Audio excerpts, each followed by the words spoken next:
I'll never forget my little sister's 5th birthday, but not for a positive reason. It was at a tea room type place that did princess parties for kids' birthdays. I didn't want to participate in any of the activities or princess interactions since I was worried about people thinking I was a baby, like a typical tough 6th grader.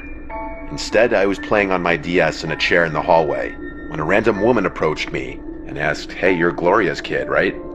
Gloria is my mom's name, so I told her, yeah.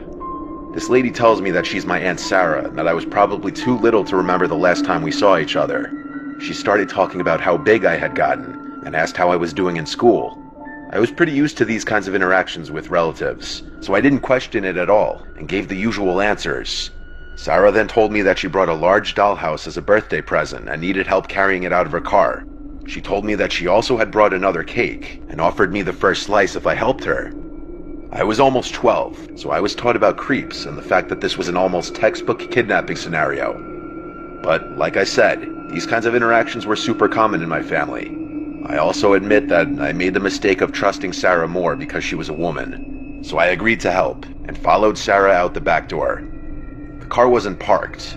It was still running with the man in the driver's seat. Sarah could tell that the man being there made me suspicious, so she quickly told me that that was my Uncle Dennis and started urging me to hurry with the dollhouse before the cake frosting melted. I got a bad gut feeling. Why hadn't she asked Dennis to help her carry the dollhouse in? And why did they keep the car running when there was plenty of empty spots to park in? I stood where I was and refused to move. Sarah's tone became much less friendly as she was now commanding me to come to the car. Sarah tried to tug my jacket sleeve, but I swatted her hand away and yelled at her to stop. She looked furious, and for a second I thought Dennis was about to step out of the car.